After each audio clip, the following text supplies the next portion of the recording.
¿De qué trata París-Tombuctú? Bueno, pues no está claro, en mi opinión no está claro. Desde luego de París no. En París ocupa un breve prólogo que antecede a los títulos de crédito y mucho menos de Tombuctú, que es una evocación que se hace en el título de la película y a lo largo de ella a veces, pero que no aparece para nada. Entonces, ¿de qué trata la película? Ni de París ni de Tombuctú.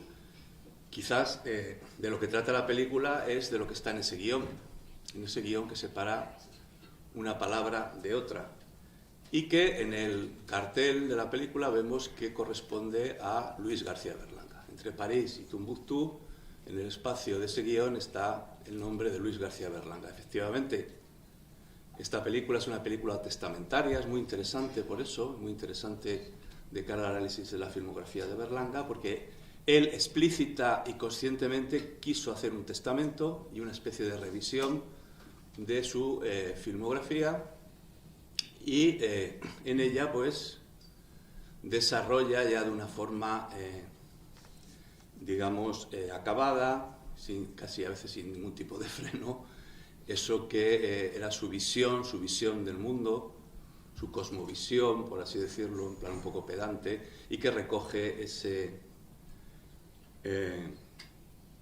título que vemos ahí debajo de su nombre, que aparece en un programa de la televisión catalana, nada más estrenarse la película, de Luis García Berlanga como un anarquista burgués independiente, ¿no? Bueno, toda esa cosmovisión extravagante, ¿no? Extravagante, burlesca, donde se mezcla efectivamente todos estos aspectos, ¿no? Sin dejar de ser un burgués a la vez anarquista y siempre bastante independiente en relación, digamos, con las ideologías dominantes en cada momento y demás.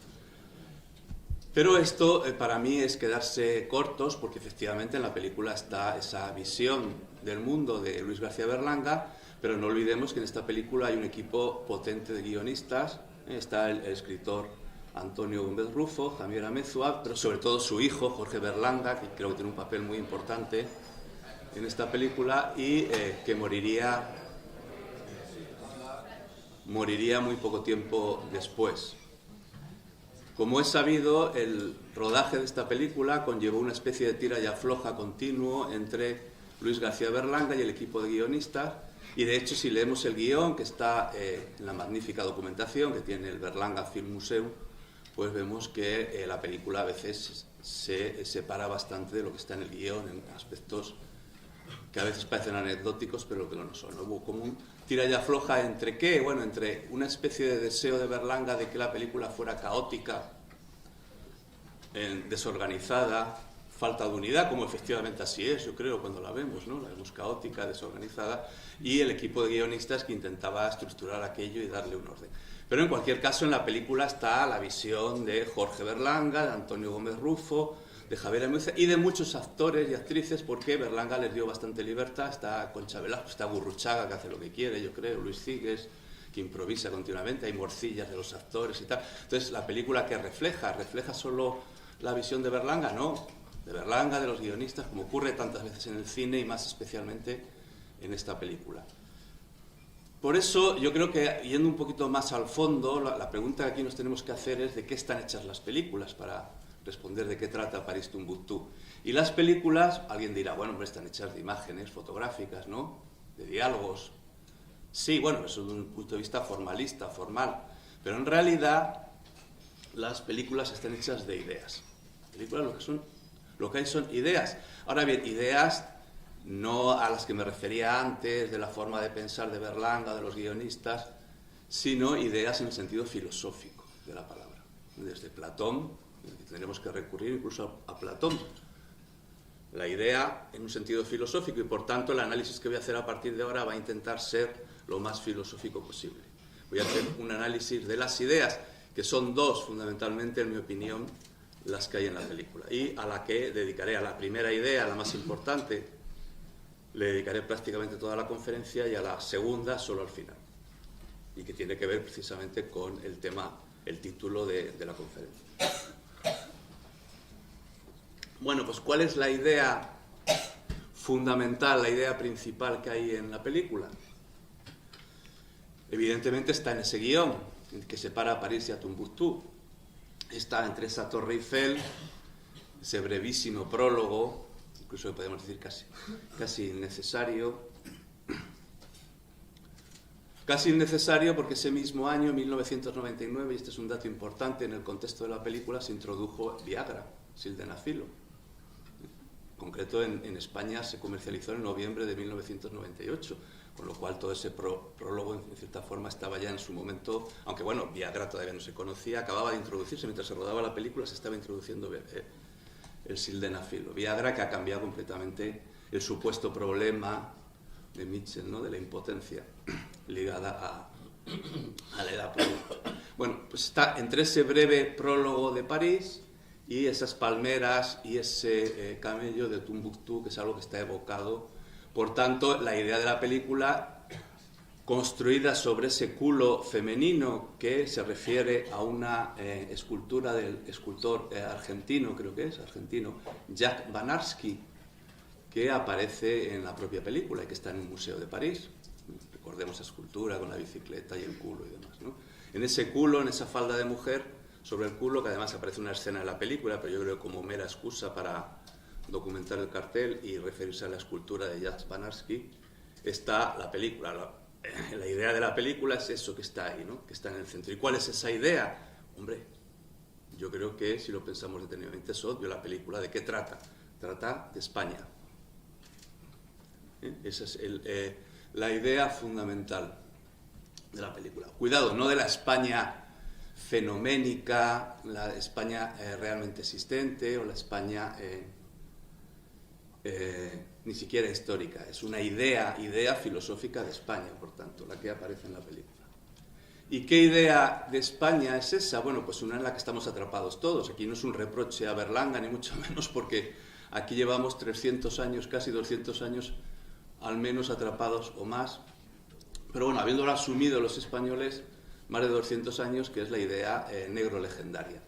Algo que ahora estamos preparados para abordar de forma diferente después del éxito que ha tenido este maravilloso ensayo de María Elvira Roca Barea, que es el ensayo más vendido en España, que yo recuerde, no sé si alguien tiene algún dato, pero lleva casi 120.000 ejemplares, de un ensayo lleno de citas y demás. Va por la 27 edición ya, es un fenómeno editorial realmente notable, donde se revisa desde otro punto de vista la leyenda negra que configura esa idea de España que, en mi opinión, aparece en la película, porque Berlanga estaba atrapado en esa idea, como en realidad hemos estado prácticamente todos los españoles, que es una idea que nace en el siglo XVI en Italia, pero luego se extiende por toda Europa, aunque la forma que adopta la idea de España que aparece en la película es la última, la que resulta pragmáticamente más rentable y a la cual me referiré ahora. Por tanto, la idea de España, la idea fundamental de la película y de lo que trata la película, es una idea negro-legendaria que se basa en una pregunta que no se hace prácticamente en ningún país del mundo, en la pregunta ¿qué es España? Y que aparece en el discurso del rey, este rey interpretado por Julio Silva, en un puticlub, y aquí la ironía burlesca de Berlanga, está en un puticlub con militares y prostitutas, hablando el rey en el mensaje, su famoso mensaje de navideño. Vamos a oír lo que dice el rey, si se puede oír, si no, luego lo leeremos. Queridos conciudadanos, queridas conciudadanas, hombres y mujeres de España, este ha sido un milenio de democracias. Si no cambia. Un tiempo de denodada lucha Tu romana, de todos los españoles. vivimos en legales. Hay que meterse las azuquetas. Algo que nadie sabe lo que es y que voy a intentar explicaros. Ya en tiempos de los reyes católicos, ilustres antepasados míos, se planteaba la cuestión capital. ¿Qué es España? ¿Cómo se llama? La universo, respondían ellos.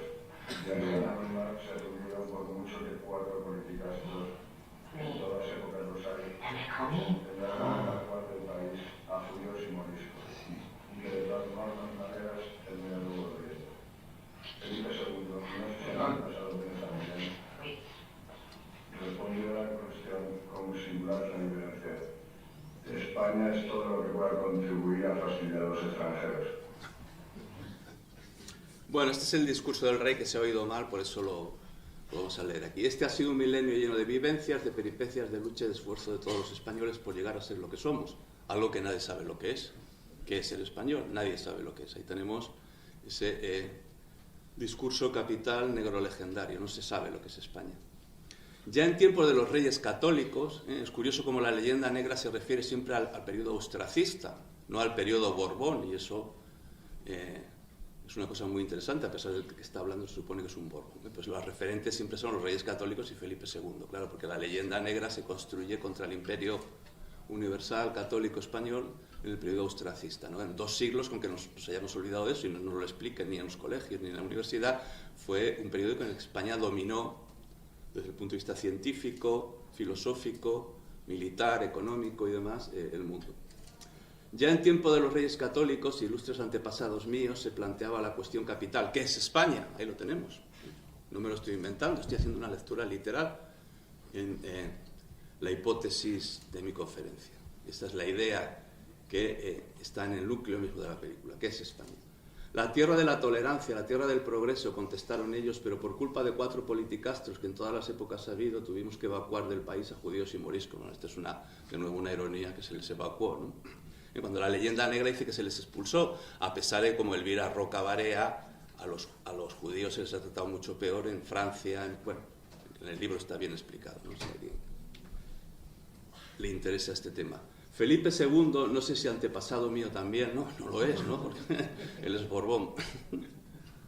Respondió a la cuestión, aunque bueno, desde un punto de vista histórico de la monarquía hispana, sí, respondió a la cuestión con singular clarividencia. España es todo lo que pueda contribuir a fastidiar a los extranjeros, ¿no? Y me parece la versión tremendamente burlesca, irónica de esa idea negro legendaria de España en Berlanga. Ahora bien, es una idea, insisto, no tiene nada que ver con la España fenoménica, la España que existe, ¿no? Como fenómeno. Nos guste más, nos guste menos, ahí no vamos a entrar. Sino que es una idea y por tanto se refiere a una fantasía, a una ficción, y eso no lo oculta la película.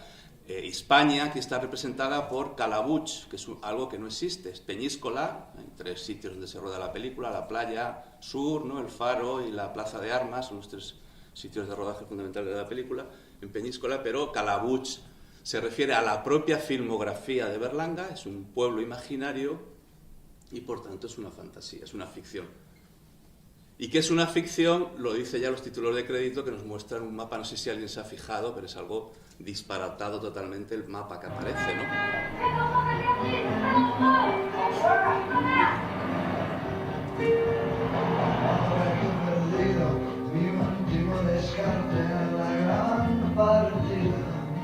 Fijémonos en el mapa.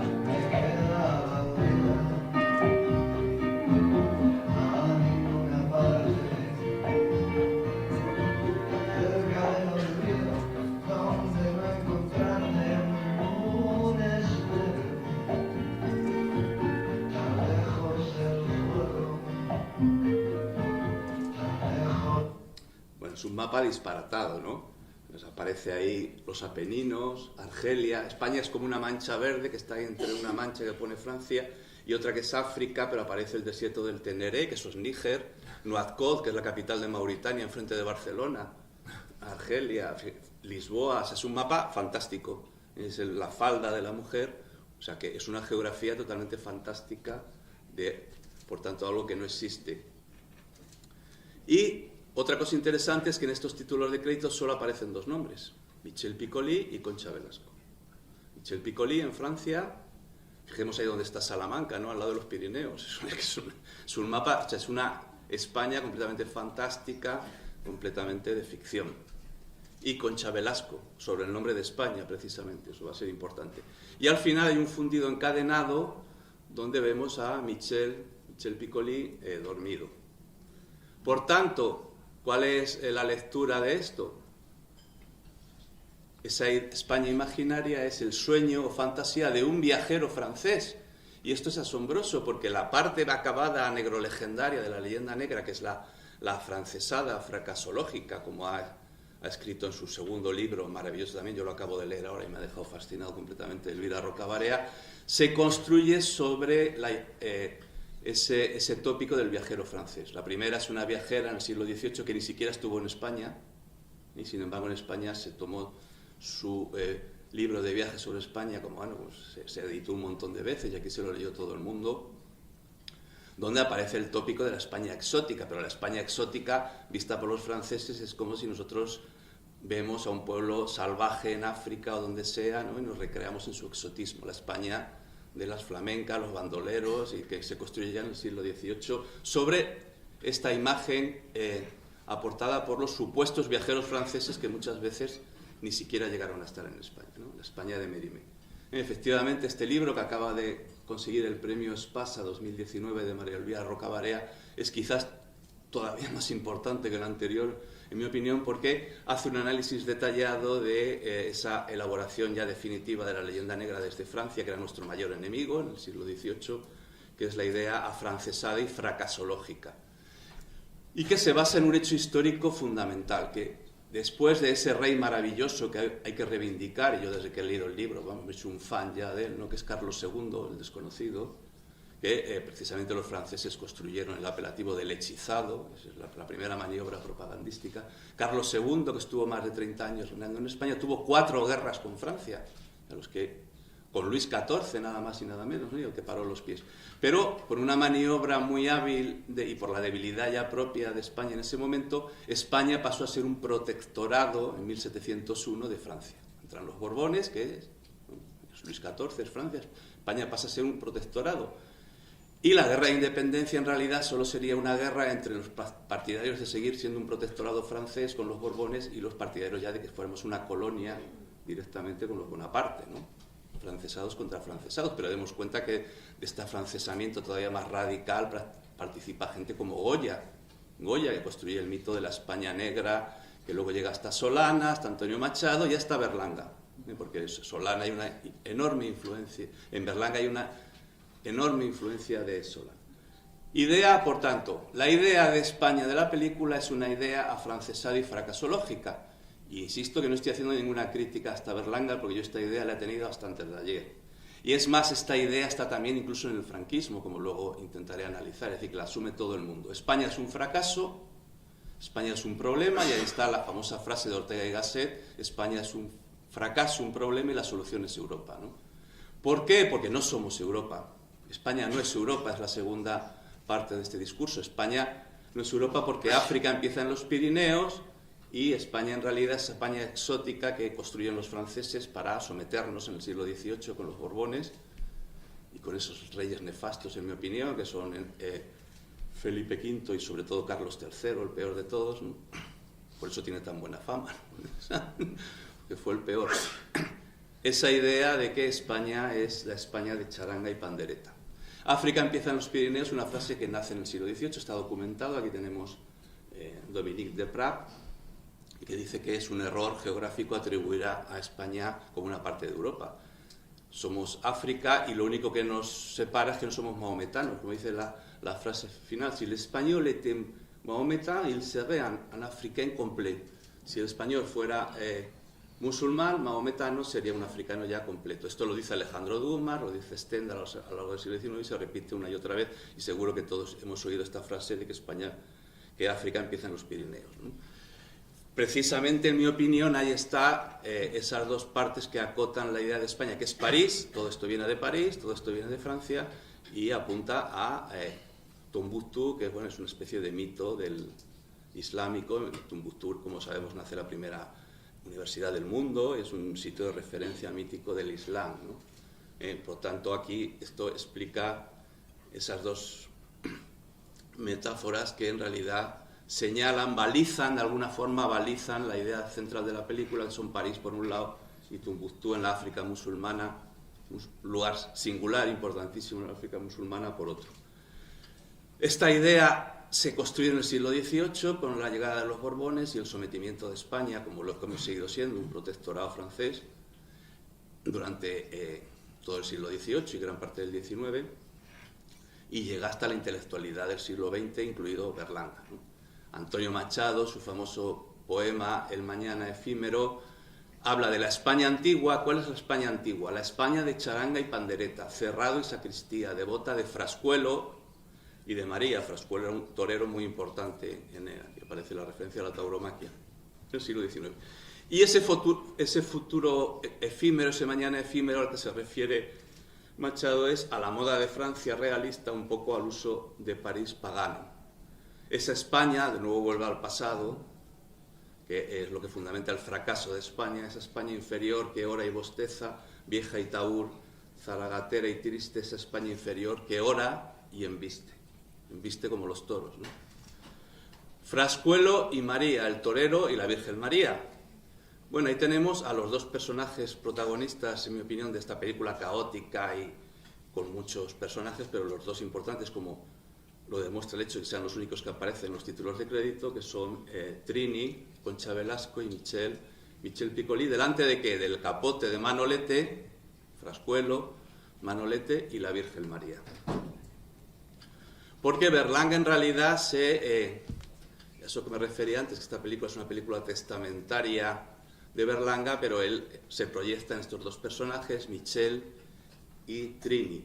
Michel, porque Berlanga dijo muchas veces que la idea de París Tombuctú nace 25 años antes en esa película tan curiosa en su filmografía que es Tamaño Natural y que yo he analizado, y si a alguien le interesa, pues está si no estuvo aquí, ese día pues está el vídeo en la cátedra de Berlanga colgado, donde analicé Tamaño Natural, una película muy peculiar de Berlanga, porque Berlanga es donde se afrancesa definitivamente, como tantos intelectuales como Buñuel va a hacer cine a Francia, Berlanga va a hacer cine a Francia y abandona un cine costumbrista, neorrealista, fundamentalmente español, por un cine de autor al gusto francés, de nuevo, al gusto de París, ¿no? Y allí nace esa idea, que conecta directamente con París Tombuctú. Lo que pasa, dice Berlanga, que tardó por problemas de agenda de Michel Piccoli y suyos 25 años en hacer, pero el antecedente es Tamaño Natural, nace en París, nace en esa película, ese giro, esa quiebra francesada de la filmografía de Berlanga. Pero el personaje fundamental, en mi opinión, es Concha Velasco. Insisto, una película muy caótica, que tampoco tiene un protagonista claro, pero si hay que buscar uno es Concha Velasco, porque Concha Velasco, ¿qué es? ¿Qué es Concha Velasco? España, ¿no? Ahí lo dice. ¿Qué España? Bueno, pues esta España del arranque de la película.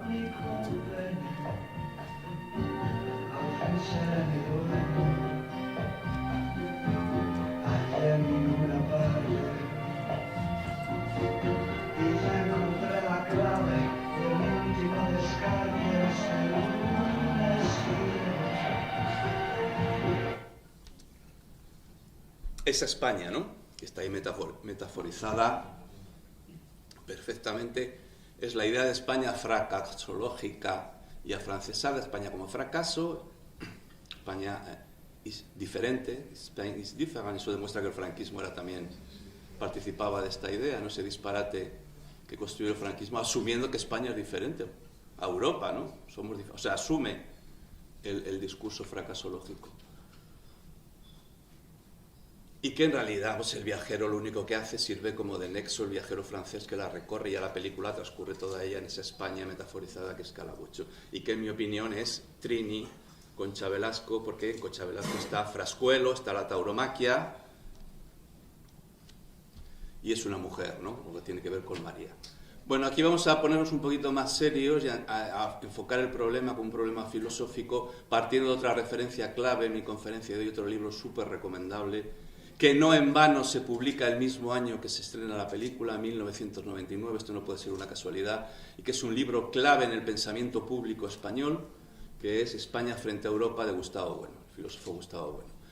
Ahora se acaba de iniciar la publicación, esto es una gran noticia, es la obra completa de Gustavo Bueno, y la Fundación Gustavo Bueno murió en el año 2016, la Fundación Gustavo Bueno ha elegido como primer volumen de las obras completas precisamente este libro, señalando la importancia enorme que tiene, en el que Gustavo Bueno le ajusta las cuentas con Ortega y Gasset y aporta una idea de España completamente diferente a la fracasológica afrancesada, ¿no?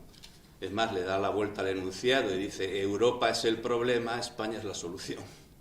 Pero bueno, no vamos a entrar en eso, no es el tema de la conferencia, sino en algo que propone Gustavo Bueno, que es que si nos tomamos a España como una idea filosófica, hay que abordarla a partir de dos conceptos filosóficos claves, que son el de unidad e identidad, que no es lo mismo, aunque se suelen confundir.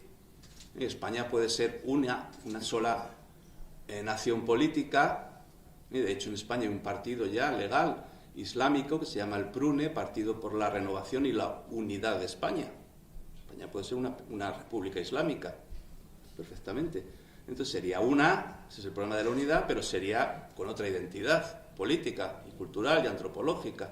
O sea, son dos problemas diferentes, que no hay que confundir en el plano político, fenomenológico, pero mucho menos en el filosófico.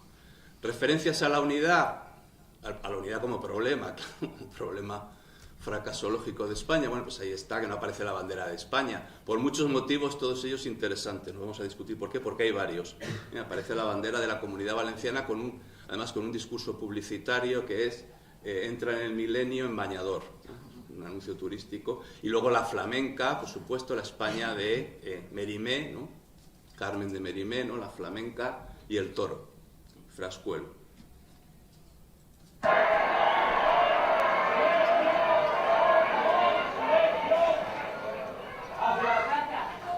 Ciudadanos de Calabuig y demás vecinos, cuando acaben las campanadas daremos paso al milenio y a los cohetes. ¡Hasta ahora! Bueno, esa España que aparecía en Bienvenido a Mr. Marshall, ¿no? del alcalde. Pepe Isbert ha mutado en la alcaldesa feminista, ¿no? Que ya dice ciudadana solo y demás vecinos. Ciudadana y demás vecinos. Pero sobre todo me interesa las banderas que aparecen aquí. Aparece la bandera de la Comunidad Valenciana y una señera por ahí, ¿no? Y sobre todo el problema de la unidad aparece en esta escena también tan burlesca. Ay, perdón. ¡Al cuartelillo! ¡Planas laterales que van a llegar hasta el video! ¡Pienso que puerto es cosa mía! ¡Ya se siento armado! Tranquilo, hombre, tranquilo. Pero ¿dónde tranquilo? Si llevas toda la mañana volando las heces. Si las heces las pintas con acrílico. Ahora, si quieres, te quito las tres. Si tú ahora encima, ahora me las pellizco. Las patrias, ¿no? Las naciones que... bueno, quiero señalar Berlanga Visionario, que hace 20 años nos está hablando de hoy, de lo que viene hoy en el periódico, las patrias, como un problema de que España no es una unidad política, sino que tiene muchas naciones, muchas patrias, aunque no es lo mismo nación que patria, pero bueno. Esta broma, ¿no?, de que el anarquista que interpreta Manuel Alexandre Sento ha pintado las patrias y no la patria. Pero yo creo que el problema de la unidad en la película es colateral, el problema esencial, más importante que aborda la película es el problema de la identidad, porque si España no se sabe lo que es, ¿qué es España? En el discurso del rey no sabemos lo que es el español, no sabemos lo que es España. Trini tampoco sabe cuál es su identidad, no sabe quién es su padre, sospecha que es Manolete y lo quiere demostrar, pero no lo sabe. Por tanto, Trini es España porque Trini tiene un problema de identidad, no sabe de dónde viene, como no lo sabemos los españoles. El matador. ¿Usted también se ha dado cuenta? Es que no se puede negar. Fíjese. Fíjese. Son iguales. Un gran privilegio. En cuanto me lo reconozcan, he pedido la exhumación del cadáver. Para lo del ADN. Pero nada, dicen que no hay total, sería sacar el cadáver un ratito para que tome el aire y arreglarle el nicho. No hacemos mal a nadie. ¿A usted qué le parece? Bueno, eso de sacar el cadáver un ratito también tiene su...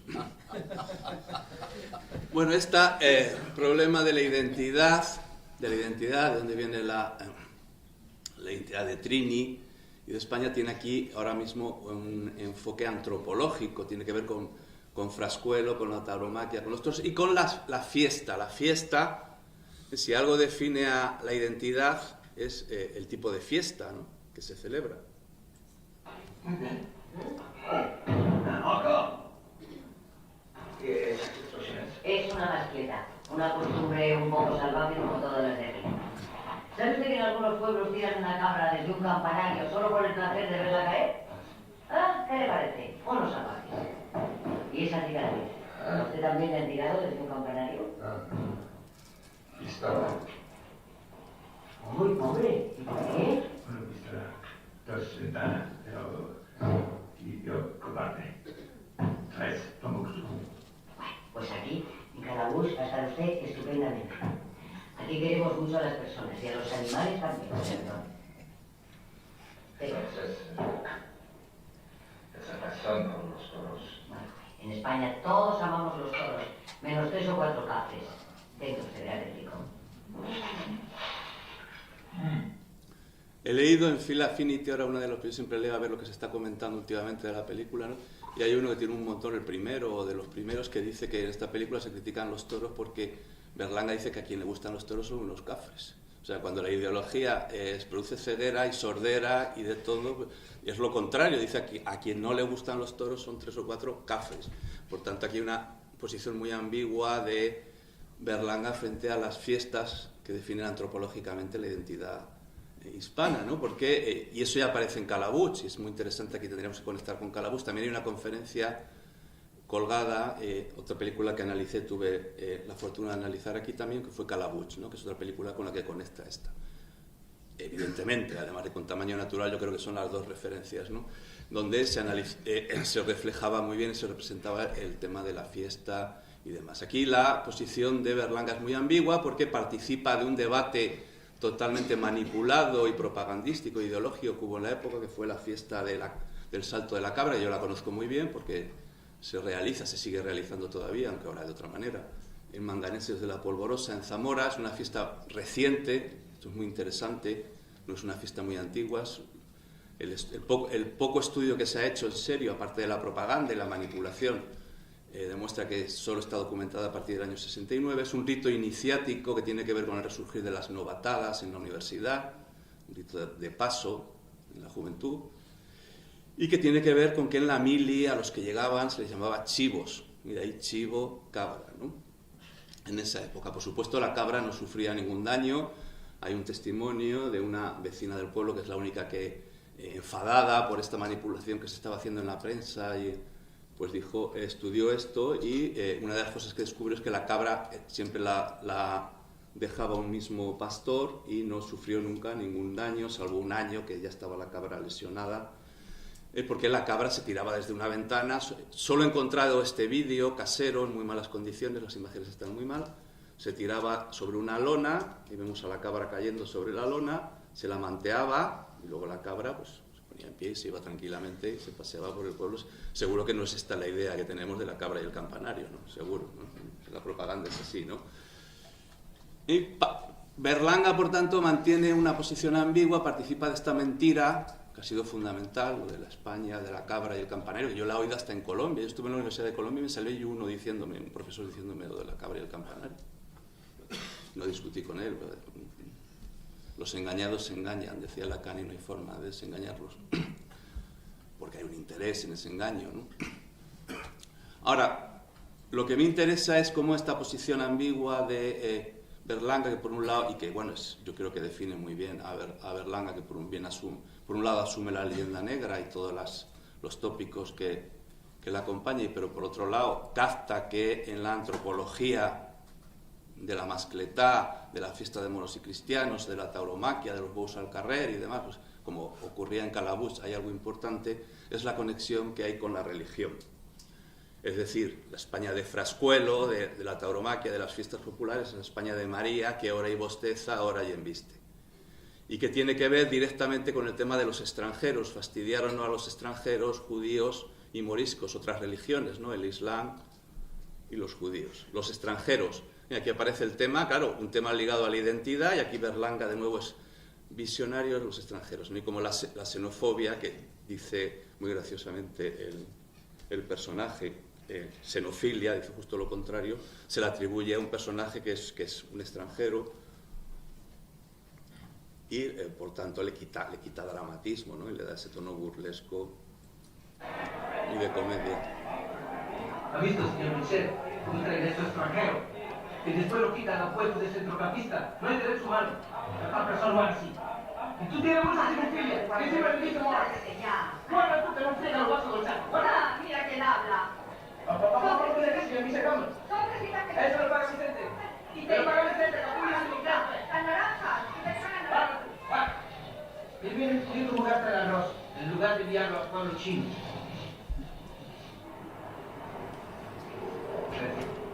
¿No tendrá también esta profesor?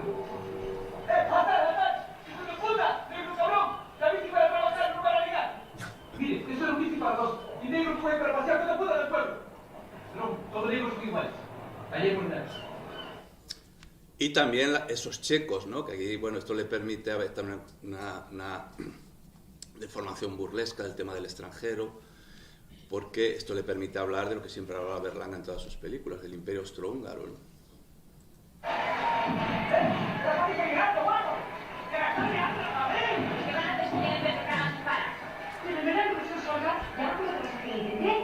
No te preocupes que hablaré en vivo todos los idiomas. Bueno, los checos que le permiten introducir aquí el conflicto con el cura, no este absolutamente desatado Santiago Segura, un conflicto religioso entre el catolicismo y el cristianismo ortodoxo, el pope, ¿no? Aunque bueno, el conflicto religioso que afecta a la idea española no es precisamente ese, pero bueno, aquí de nuevo hace una metáfora, hace una derivación berlasca. Y es curioso porque los checos no son ortodoxos. Es más, es el país más ateo y descreído del mundo después de China y Japón. Checoslovaquia, la República Checa, no sé por qué. Y si han sido algo, y la minoría más prevalente que hay ahora mismo en la República Checa son los católicos. Pero bueno, él les atribuye al pope y ya está.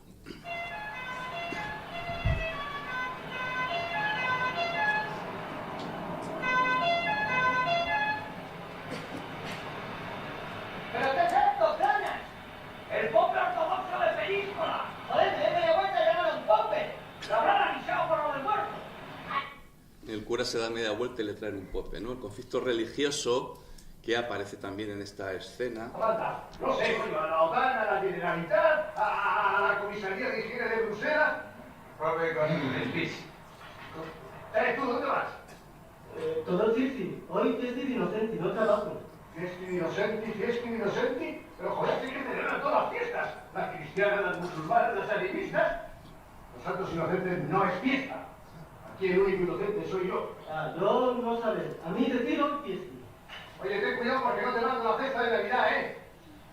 De Navidad, efectivamente, la película transcurre en Navidad. Ahí está esa plaza con las luces de Navidad en la que la torre de la iglesia va a estallar. Aquí aparece el tema de la religión ligado a la torre que estalla, que arde. Claro, esto en 1999 era una broma, ¿no? Pero bueno, cuidado con las bromas, que las carga el diablo. Ahora mismo en Chile llevan quemadas ya 200 iglesias, me parece, ¿no? Y destruido no sé cuánto patrimonio artístico. Estalla la bomba. ¿Alguien recuerda cómo se llamaba esta bomba? Lola. Lola. Bueno, aquí está. Vamos avanzando un poquito más. De los aspectos antropológicos, la fiesta del salto de la cabra, los toros, la religión, el conflicto con otras religiones hacia algo que tiene que ver con lo masculino y lo femenino. Michel recibe un bautizo paródico por parte de dos mujeres delante de esa torre, recordemos una especie de bautizo delante de la torre, y su impotencia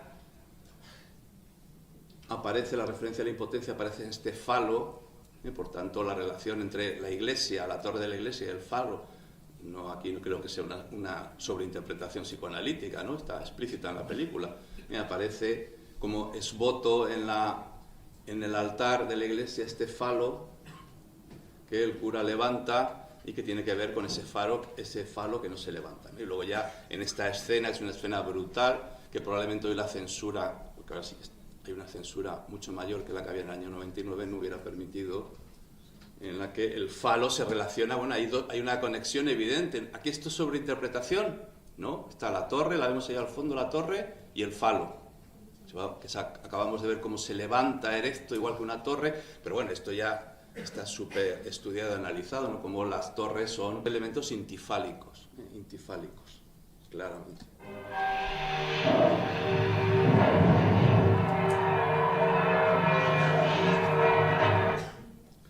Por tanto, hemos avanzado un poquito más, ¿eh? Lola, ese nombre femenino, destruye esa torre fálica que tiene que ver con lo del hombre impotente. Cuando se pasó la película en Historia de nuestro cine, ese programa maravilloso que creo que ya no existe, ¿no? En televisión española, este crítico Luis Parés dijo algo muy interesante en noviembre del 2016. Dijo, el viaje de Michel en realidad es el argumento de la película, pero no es el tema de la película. No es el tema de la película. Y además, esta conferencia la vi cuando ya había preparado la conferencia y, bueno, confirmó un poco la hipótesis que yo estaba trabajando en ese momento. El tema es qué ha pasado en una sociedad o por una sociedad, digamos, que está tan obsesionada por las apariencias que ha acabado perdiendo la identidad. La identidad. Y de hecho lo que te dice Berlanga es que de tanta atención que se ha prestado a las apariencias, la única identidad que conservamos son las fantasías. Fantasías. Tanto sexuales como políticas o las fantasías del rencor, ¿no? Bueno, con lo del rencor ya enamorado total de lo que dice este. No vamos a entrar en eso. Si no, en la contraposición no nos da tiempo, hay muchos temas aquí, luego si en el debate, si quiere, pues los abordamos en más profundidad. Por un lado, las fantasías como apariencias sexuales, políticas y del rencor, y por otro lado, lo que llama la identidad perdida. ¿Cuál es la identidad perdida? Eso ya no lo dice él, ¿no? Esto ya lo digo yo. Pues esa identidad perdida tiene que ver, lógicamente, con el padre. Porque se hace burla del padre. Michel no es el padre de su hijo. No es que sea impotente, que eso puede ser un problema ligado a su edad, digamos. No. Es que no es impotente, pero además no es el padre de su hijo. Para la playa. Tengo que hablarle. Oye, ¿por qué? Me ha dicho tu señor que no te preocupes por tu hijo. Que no es tuyo. Verá.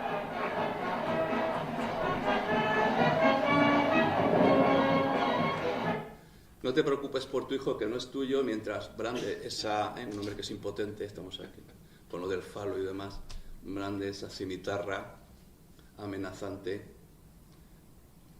con tanta alegría, ¿no? Se ponen un poco los pelos de punta, ¿no? Esta es la mujer castradora que es aquí, es que podemos repasar toda la filmografía de Berlanga, ¿no? Una de las constantes en el cine de Berlanga, la mujer castradora. Pero en tanto, más que el tema de Lola, la bomba que echa abajo, el falo de la iglesia o esta mujer castradora, el hecho de que Michel Piccoli no sea padre. Por cierto, que Michel Piccoli está llamando continuamente por teléfono y ni en el guión, ni en ninguno de los comentarios que he leído de la película se explica quién llama continuamente por teléfono. Si alguien no lo puede resolver luego, porque en ningún sitio, no aparece en el guión para nada, esas escenas en las que él llama por teléfono y nadie le coge el teléfono. Es una cosa muy interesante, aquí yo no lo puedo. Ahora lo que me interesa es la conexión que existe entre padre y patria. En mi opinión no ha sido lo suficientemente resaltada.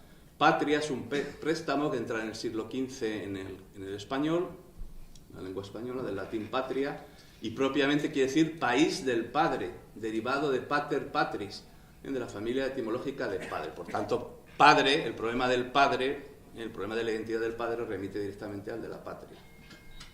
Ahí tenemos esa escena en la que llama, aparece varias veces en la película.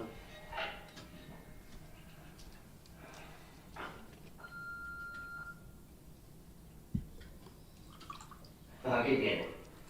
Ya lo puede usted recoger, señora. Pero lo han analizado bien. A ver si el doctor Papote. Con segunda muestra. Hombre, absolutamente. 3 análisis exhaustivos. Vamos. Aquí tiene usted la factura de las pruebas. Pero a mí qué me importa la factura. Yo lo que quiero saber es cuáles son los resultados. Yo me temía. ¿El qué? Miura con mezcla de Valserrada, parte de Mayalde y lo que es peor. Algo de Covalera. Bueno. Ahora, Covalera, pero ¿qué es esto? ¿Y qué es esto? Con Manolete empezó la decadencia de la fiesta. Vamos, no hay más que verlo. Fíjese usted, mezclas equivocadas, pérdida de la carga, en fin. Que la ganadería brava está hecha la mierda. Bueno, a mí no me importa cómo estén las ganaderías bravas. Yo lo que quiero saber es si soy hija de Manolete. La sangre de papá. Lo siento, yo soy raso. Mire, te pintas en mozo de espadas, ¿eh? Y esa nariz de tus ojos, ¿eh? ¿No son de él? Bueno, pero ahora no vais a pedir que lo desentierren, ¿verdad? Por lo que sufre, pobrecito. Eso es muy difícil, señora, muy difícil. Por cierto, ahora... Pedir que lo desentierren.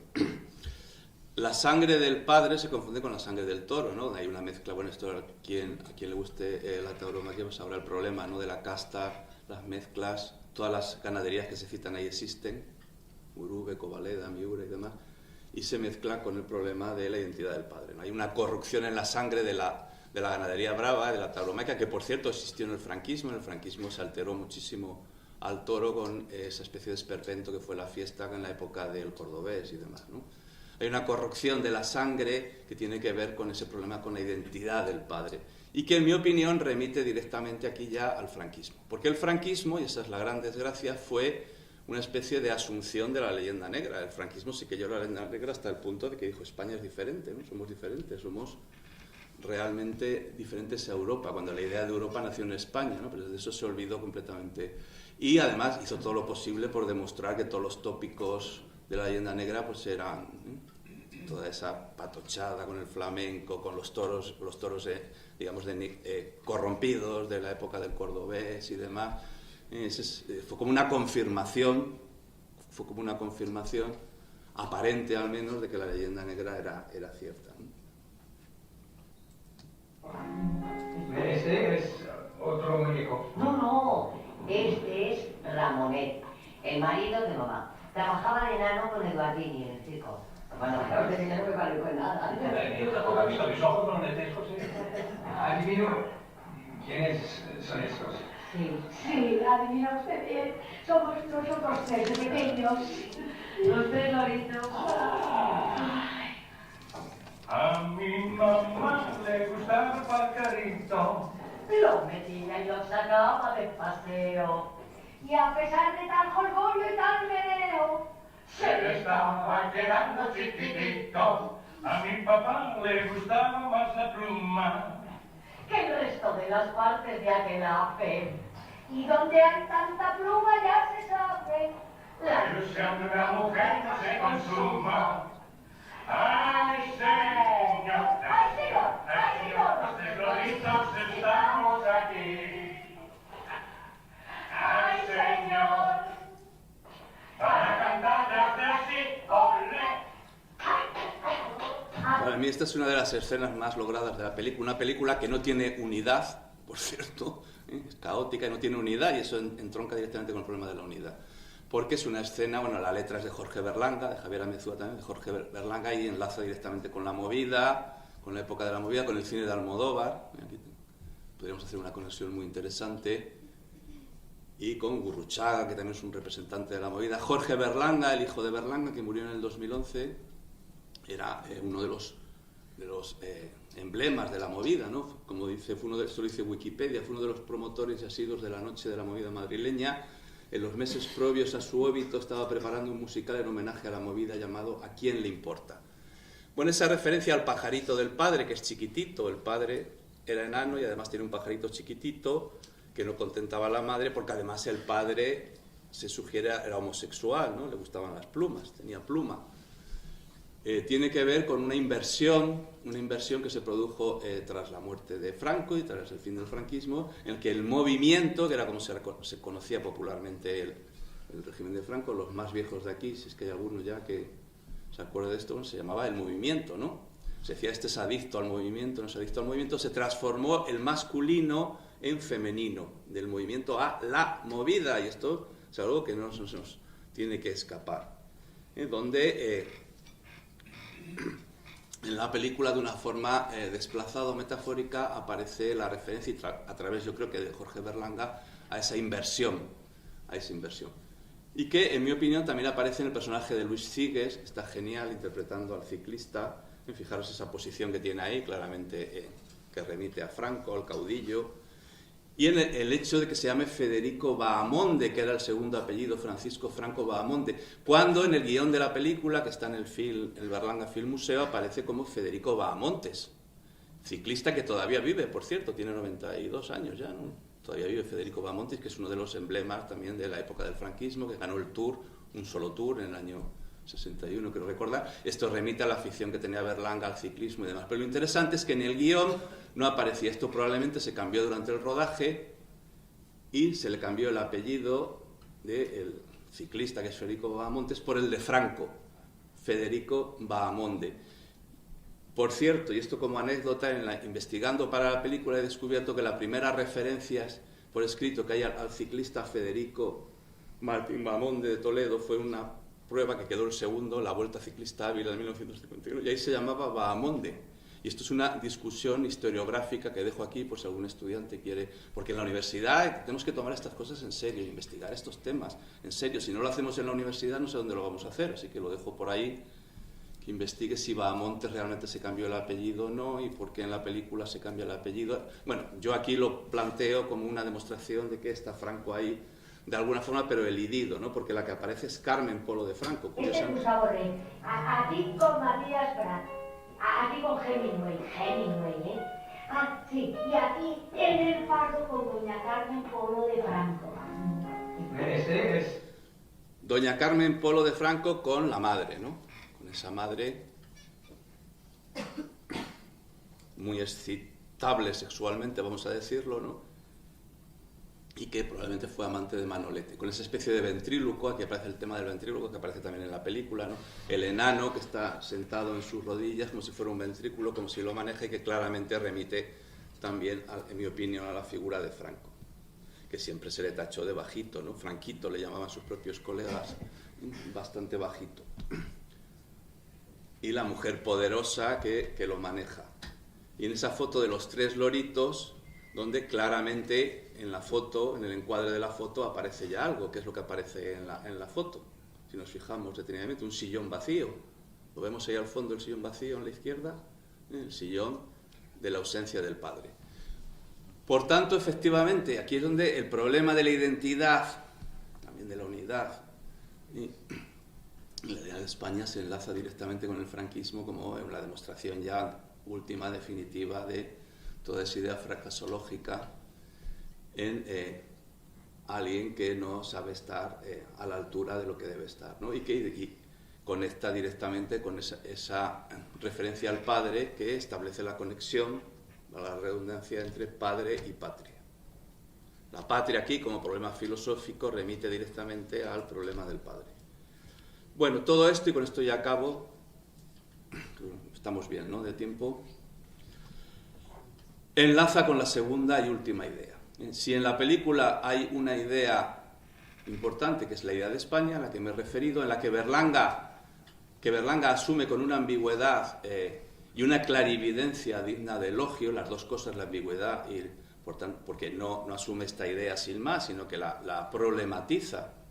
Lo hemos visto en el ejemplo de las fiestas con animales, por ejemplo, el salto de la cabra o los toros y demás, que dice que la mascleta es una salvajada, pero los que no les gustan los toros ahora son cafres, ¿no? Lo hemos visto ahí de una forma bastante explícita. Pero en general, toda esa idea fracasológica de España está asumida con ambigüedad, como ahora veremos por el final de la película, ¿no?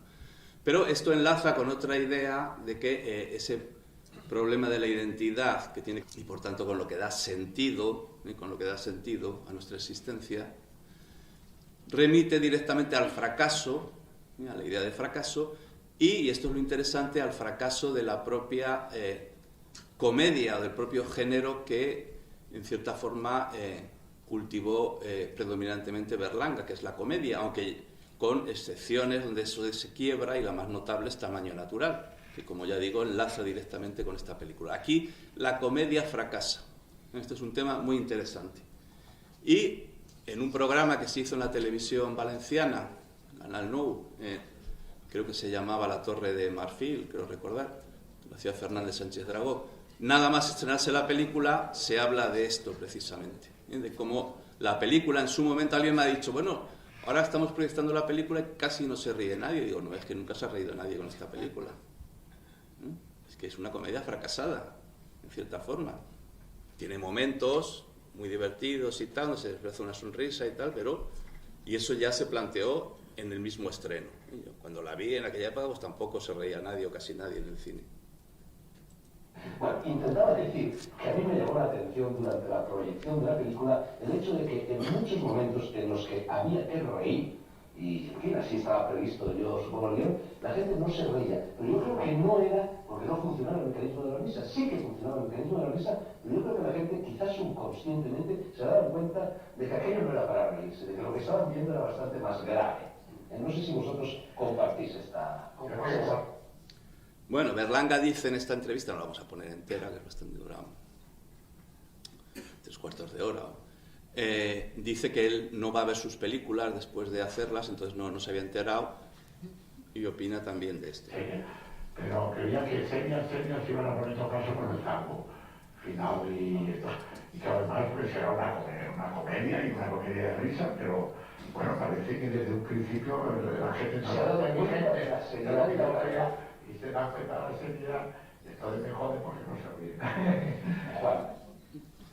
Bueno, Berlanga dice que él ha querido hacer una comedia de risa, pero que el público es inteligente, es curioso que lo atribuya a la inteligencia del espectador, y que no se ría. Bueno, entonces nos plantea el tema de cuál es el fin de la comedia en su doble sentido. La finalidad, para qué se hacen comedias, ¿no? Y el fin de la comedia, porque aquí es el fin de la comedia de Berlanga, su última película, y también el fracaso de ese género. La idea filosófica de comedia, desde luego hay que buscarla en Aristóteles y en su libro Poética, donde dice, en la Poética de Aristóteles se trata de la tragedia. Y dice, y después hablaremos de la comedia. Entonces aquí hay una especie de mito o de tópico de que ese segundo libro que iba a tratar de la comedia se perdió o se secuestró. Bueno, si alguien recuerda, este es el tema de una novela famosa. ¿Cuál? El nombre de la rosa. El nombre de la rosa, de Umberto Eco, trata de cómo ha sido la Iglesia Católica la que ha secuestrado ese libro, que es el libro secreto que guarda Jorge de Burgos, el inquisidor, el dominico, frente a la labor de Guillermo de Baskerville, ¿no? Que es el que investiga. Y ese libro secreto es la comedia de Aristóteles. Todo esto es un disparate, en mi opinión, porque en realidad Aristóteles lo más probable es que se refiera a que luego a lo largo del libro va a hablar de la comedia, como efectivamente al final habla de la comedia. Entonces, Aristóteles dice que la tragedia suscita piedad y miedo.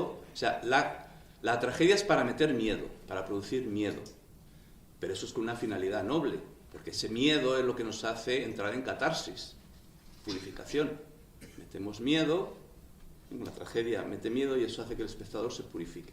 Mientras que la comedia es una imitación de lo defectuoso y de lo feo, que no contiene ni dolor ni daño, del mismo modo que la máscara cómica es algo feo y deforme, pero sin dolor. Por tanto, ahí viene esa idea de que la risa nos hace no tener miedo. ¿No tener miedo a qué? Dice la novela de Umberto Eco. A la Iglesia, al poder político, a Dios.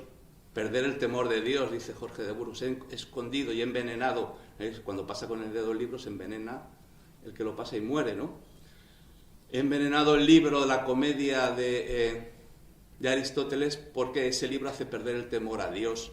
Por tanto, la comedia es revolucionaria, es transgresora, que es una idea que está también en la filmografía de Berlanga y que sería muy interesante, pero que algunos discuten. Por ejemplo, Slavoj Žižek, ya siento estar de acuerdo con Žižek, ¿no? No estoy en nada de acuerdo con Žižek, es un farsante total, un farsante, pero él tiene en su libro sobre la ideología, que es el único interesante, en mi opinión, de los tropecientos que ha escrito ya o ha desparramado por ahí, para nuestra desgracia. Y en ese libro sí se discute esta idea. Dice que la comedia no solo no es transgresoria y revolucionaria, sino que es un instrumento del poder. Bueno, les dejo a ellos que debatan. Yo creo que ni una cosa ni otra. El arte no tiene nada que ver. Es contrapolítico, pero cuando es arte de verdad. Pero quiero recordar que aquí viene esta idea de que la finalidad de la comedia sería ser transgresores, ser críticos, criticar en este sentido a la España, que hay que criticarla, aunque la pobre estaba ya más que criticada en su época, ¿no? Una idea que asumía todo el mundo, una idea fracasológica. Pero esta idea, esta intención, quizá de seguir siendo transgresores, cuando ya evidentemente, y eso es lo que hace que la película en cierta forma fracase en el plano de la comedia, y ya eso no era ninguna transgresión, ¿no? Ya en el año 99, ni mucho menos antes. Lo que aquí me interesa subrayar es lo siguiente, que la tragedia produce miedo y la comedia no. Y si algo produce París Tombuctú, no a mí me lo produce desde luego, supongo que a algunos de los espectadores también, pero al propio Berlanga, ¿qué es lo que produce? Lo mismo que se acude, colchonero y de vasos, cara dura un horizonte. Que falta de respeto, que atropella una razón. ¿Cuál es un señor? Tengo miedo, L, de Luis, ¿no? Que es una frase que él escribió en Interview, como contó, en la transición tenía miedo y aquí lo vuelve a tener. Evidentemente es la imagen de España, es España todo lo fracasológica y todo lo problematizada en su unidad e identidad que queráis, pero que al final de la película se ha derrumbado. Fijaros cómo está pintarrajeado, la bandera se ha caído, el cuerno caído, todo se ha caído, todo se ha desplomado, España se ha desplomado, y esto a Berlanga, visionario, como buen artista que es, hace 20 años le producía miedo. He de confesarles a todos ustedes que a mí también me da miedo. Nada más, muchas gracias por su atención.